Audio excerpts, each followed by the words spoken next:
Nathalie Sirois.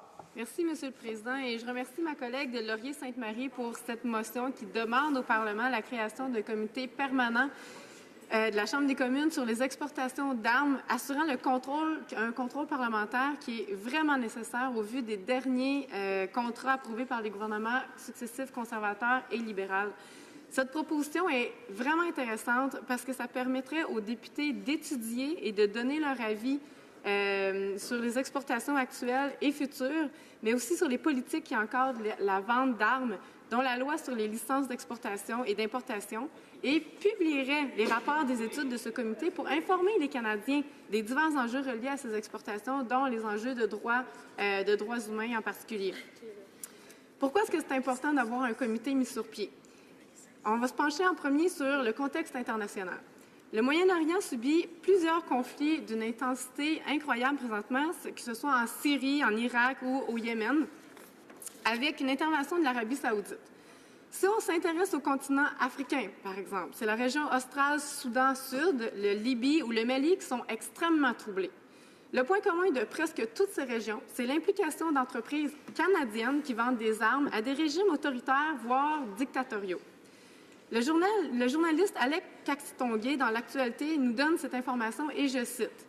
Lors de ces des deux dernières années, le Canada a exporté pour 882 millions de dollars en armement et équipements militaires à des pays où les droits des homosexuels sont inexistants ou très faibles, notamment l'Arabie saoudite, les Émirats arabes unis ou le Nigeria.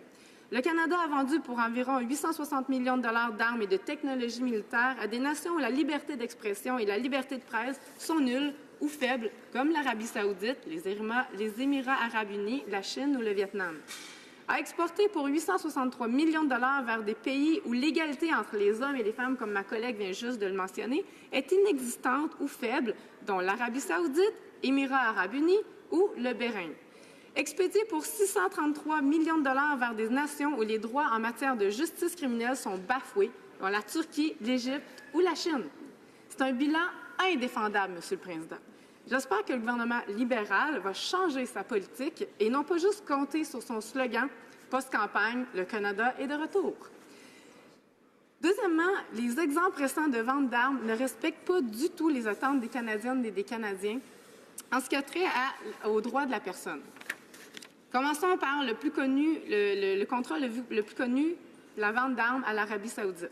En avril dernier, le ministre des Affaires étrangères approuve discrètement, en espérant se sauver de ce contrat, l'octroi de permis d'exportation d'une valeur de 11 milliards de dollars dans le cadre du contrat des véhicules blindés légers conclu avec l'Arabie saoudite, qui est en fait des véhicules qui pouvaient être équipés de mitrailleuses, de canons de différents calibres.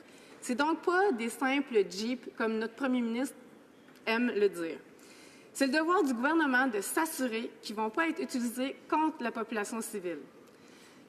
Enfin, entre la campagne et l'approbation par le ministre, la situation sur le terrain a vraiment changé. Et on est passé d'un contexte de guerre où de plus en plus d'allégations et de rapports ont surgi contre l'armée saoudienne, et en particulier sur l'utilisation de matériel canadien par la Garde nationale contre des populations civiles. C'est ça qui nous inquiète en particulier, Monsieur le Président. Le ministre des Affaires étrangères a lui-même reconnu que si de nouvelles violations des droits de la personne étaient révélées, il annulerait les permis d'exportation. Malgré tous les appels répétés, par contre, des citoyens, des ONG sur la situation alarmante en Arabie saoudite et au Yémen, le ministre des Affaires étrangères n'a jamais changé son fusil d'épaule, c'est qu'à le dire, et maintient l'entièreté du contrat. C'est d'autant plus frustrant que le seuil d'exclusion pour annuler ou retarder un contrat n'est pas l'existence d'une preuve que les armes canadiennes sont utilisées, mais juste le fait qu'elles pourraient l'être.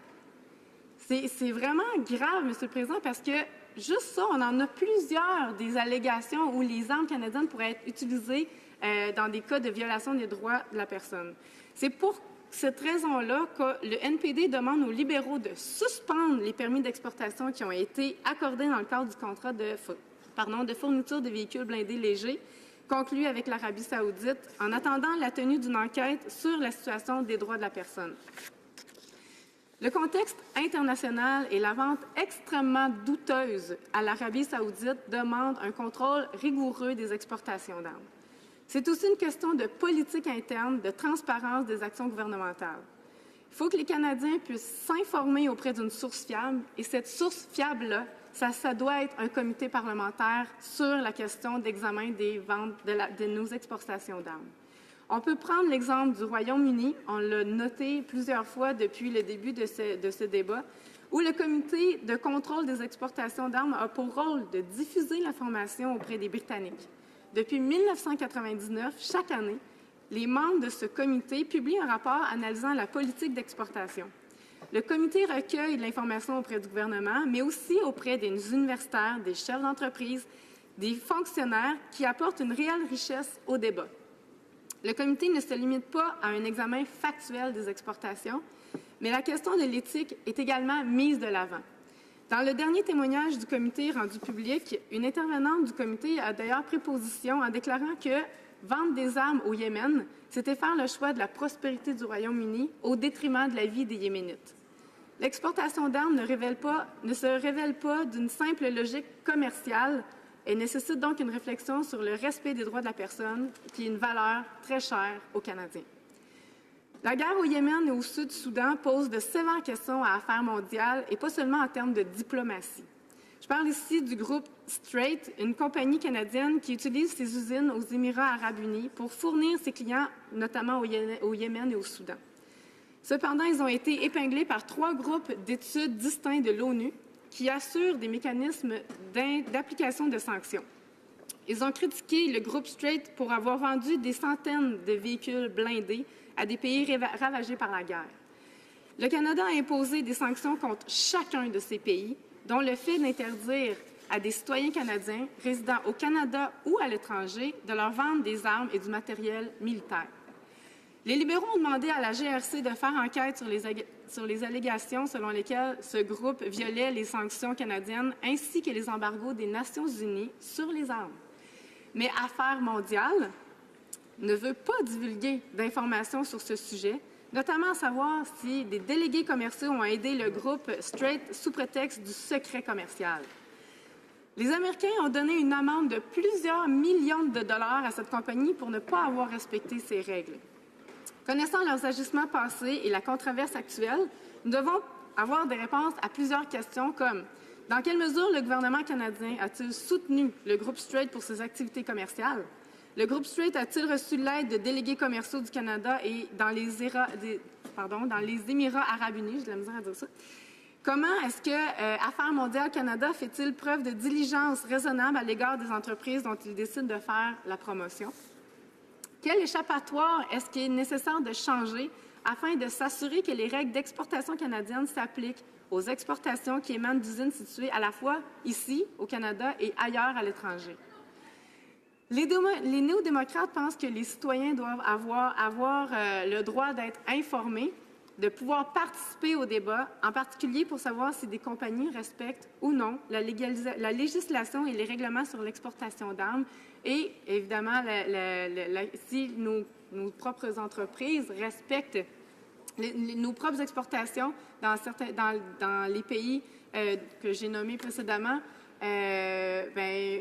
font affaire avec des pays qui violent les droits humains ailleurs.